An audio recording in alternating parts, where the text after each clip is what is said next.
We've got a rioter takeover at Madison Square Garden. The JTF and Sarah were using the site as a field hospital, but armed hostiles swarmed in. Now they've got the med staff as hostages. We need them, especially Jessica Candle, the virologist who is running the place. Find her, send her to the base, and clean up what's left.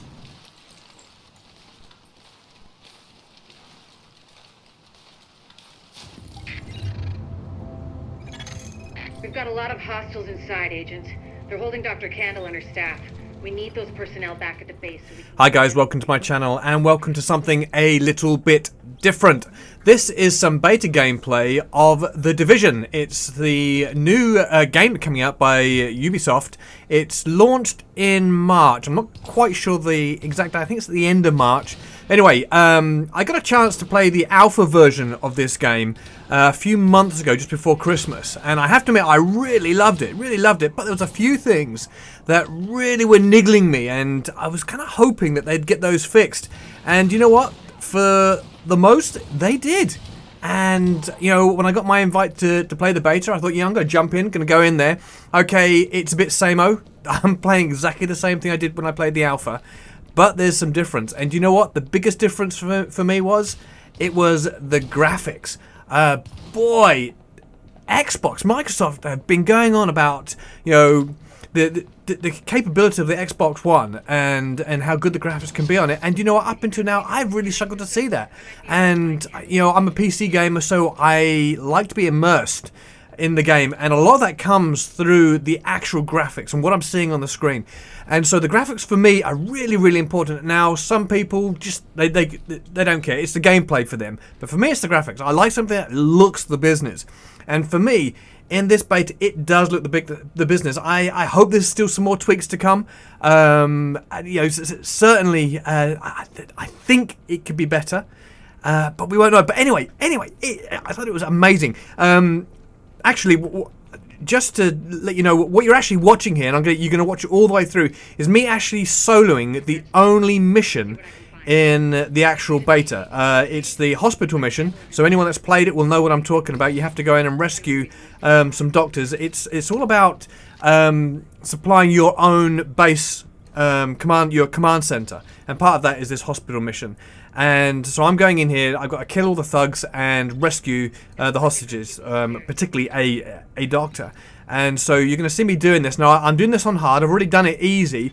You can actually go in as a co-op and play this. And I did this last night with my brother and one of his friends. And wow, we struggled with this. So I don't know whether they take into account how many people are actually playing to how hard it is to kill people. I don't know. They certainly seem to be dropping a lot easier for me. Granted, I'm using some more upgraded weapons than I was last night, so that may be it. But yeah, so I'm playing this on hard, solo, and so you're gonna you'll see the whole thing play through. So it's a bit of a spoiler. If you haven't played it before, you're gonna get to see how I like to play this game, and how I can do this solo reasonably easy. Anyway, let's get back to the game itself. I've talked about the graphics. Yeah, graphics are great, and I'm really, really loving that. And so they've really done a good job with that. At about blinking time, they brought out a, you know, an A-list game like this that, for me, starts to show the power of the Xbox One. So yeah, graphics are amazing. Let's talk about the movement in this game. For me, one of the biggest things is actually having a jump button. And they've taken this away. What they've done, they've replaced it with a do everything button, and it's the B button. Basically what you do is you come up to an object that you want to jump across or jump over, and you press or hold down B and he'll jump over it. If you have a ladder you want to go up, you press B and he climbs up the ladder. Same if you want to go down something. And so it's a kind of a one button does all. It's okay, and to be honest, as you play this you do kind of get used to that. And I've got used to it, but it kind of felt it was missing, you know. And with that, what they've also done is they've given you this this kind of I don't, what's the right word? It's the like the peak mechanic. That's it, cover mode. So I'm in cover. So I walk up to something I want to duck behind. I press A, and I will immediately go into this this crouch position or standing position if I'm on a corner or something like that, and that's okay. And then you can peek around it by going ADS and what have you. But I find that sometimes it's a bit buggy and a bit laggy, and I've died a couple of times because I've been rushed by a couple of enemies. They've pinged up on the radar, and I've wanted to get away from it, and I'm kind of stuck. And you're meant to be able to just do any sort of movement away from the object, and you'll come away from it. But it seems to glitch slightly, particularly if you're getting shot. And so quite a few times I found myself stuck and really panicking. I just couldn't get away, and it was so annoying. And so, yeah, so, it's okay, and you kind of get used to it, this cover mode, but it is a pain. One of the other things that they've given you in this game is that you can actually equip 2 skill-based items, and I don't know if you can see it on my screen.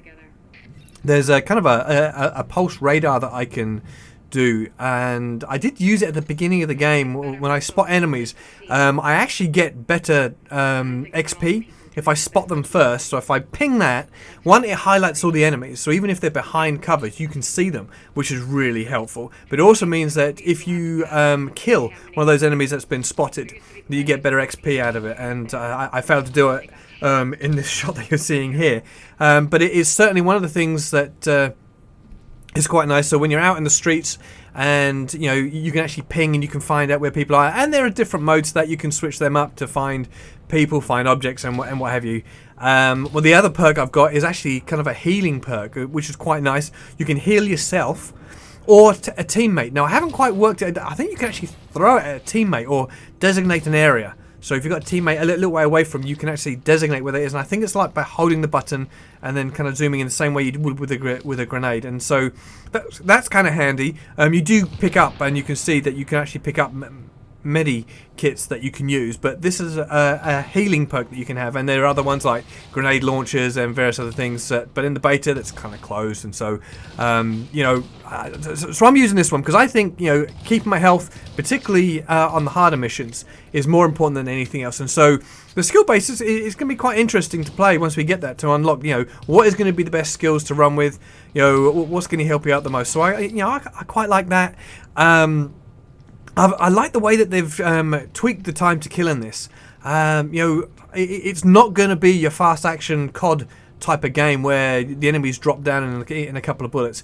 You're going to have to hit somebody 2, 3, 4 times depending on what type of weapon you got. If you've got an assault rifle, the chances are you're going to have to empty a clip into a guy to kill him. And so that kind of changed the mechanic up a bit. You really have to, you can't go in guns blazing, as it were. You have to take your time. And so I quite like that. The missions seem really good. Like I said at the beginning of this video, this is the only mission actually in the beta, and the hospital mission. But I like it. I like the fact that it can be different. Although the waves of enemies are slightly predictable. You can see me here. I throw this grenade because I know that the enemies are coming. And I didn't know it was an incendiary grenade, and so I kind of set them alight, which was good for me, bad for them. But yeah, it's so it can be a bit predictable, although once the AI gets into a room and stuff, they are unpredictable, and they will go over. So I quite like that. The AI will chase you down. Oh, sorry, got a bit of a dry throat going on here. Anyway, yeah, so the AI will chase you down, and so I like that. They're quite smart. They're quite smart, and they will take cover if they have to, although that guy didn't. And so I really like the missions, and I'm looking forward to some of the other missions that they've got. One of the things, the only negative thing and I'm kind of moving on to the negative things now. I really like this game, and I really love playing the beta, and so I can't say much more about this, how much I really enjoy it. But there are a few things that are wrong with it. I've already mentioned about this cover mechanic, that sometimes you get hung up on things which you wish you didn't. But there's a few other things that I got kind of a bit concerned about, and one of those is the actual content. Once you've played this game a few times and you've leveled up to a certain degree, all that's left are the missions that you've already done. And I feel that there's going to be a bit of a grind process going on here. What is there going to be left for you to do to rank up your guy? And so I don't like games that are always repetitive. Particularly if there's a slight script to it, and certainly this mission, there is a script to it, and some of the things that happen, they're going to happen. And so that's going to get really boring really quickly. And I certainly found that in a game that I'd played a lot of last year was Destiny. But I found that suddenly you got into this grind process, that the only way you could level up, the only way you could get better is to do the same thing over and over again. And I'm a bit concerned that the Division's going to turn into that. Unless they are going to do a lot of drops, new content drops. And hopefully, please, hopefully, what they're going to do is they're not going to tie us into buying DLCs. I hate that. Yeah, okay, the odd DLC every once in a while, I don't mind paying for. But every new piece of content? Oh, please, come on. We already spent a lot of money on this game. At least give us some free content to go with it. And so, yeah, I kind of hope there's a lot of content coming. New missions, new maps. Maybe they're going to just open up the map, make it a little bit bigger. I don't know. But I hope they're not going to charge the earth for it, and I hope they're going to be some free stuff in there that will just keep you wanting to come back to do a little bit more. And so I really hope that. So the content, I'm a bit concerned it might get a bit repetitive. The only other thing about this game, and you won't see this, I haven't got any video clip of this, is that there's the multiplayer element side of it, the PvP, where you go into what they call the Dark Zone, and basically you can pick up better weapons, better gear. But there's a downside, because in that Dark Zone you're playing with other guys, people on the internet that have come in. Now you can either choose to attack each other, which puts you into rogue status, and apparently when you're in rogue status you can get penalised. If you get killed, I think you lose XP and you drop down a rank. And so that's a bit annoying, and certainly when I've been playing in the Dark Zone, I found you see friendlies come along, they look okay, they're not marked as rogue, and so you kind of ignore them, you run past them, and all of a sudden they just shoot you in the back for no reason at all, and that is really frustrating. So I hope there's something more to be added to that, because that kind of ruins the Dark Zone experience for me. Because you go in the Dark Zone, it's not just the other players that are in there. There are AI in there that are a lot harder, and when you kill them, the supply drops that you get from them, the XP you get from it is a lot greater. So there's more to the game inside the Dark Zone. But you run the risk of running into these rogue agents, because what you do is once you picked up the gear, you have to go to an extraction point. And at the extraction point, you call a helicopter, and it seems to take forever to get there. He comes in, you load your gear up on a rope, and then you have to wait for him to go up and to take it away, and it's done.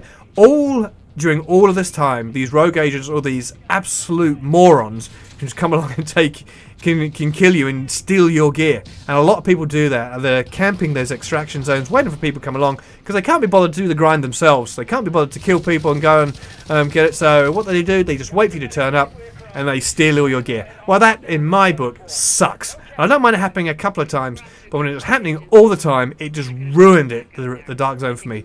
Anyway, I'm not going to go much into that. I really kind of hope, we're coming to the end of this video, I really kind of hope that you got a taste of how good this game is going to be. I think it's going to be absolutely amazing. I am so looking forward to this. It's released, like I said, is in March. Really looking forward to getting some more gameplay in. Hopefully, if I can get some Dark Zone gameplay in, I will show you what I mean by it's slightly unfair. Anyway, thank you for watching. I hope you've enjoyed this. I hope that you agree with something I've said. If you haven't, please leave a like and a comment, and I will get back to you on this. We're not all perfect, and I kind of hope that well, I hope that you get this and enjoy this as much as I do. Anyway, thanks for watching, and I will catch you later.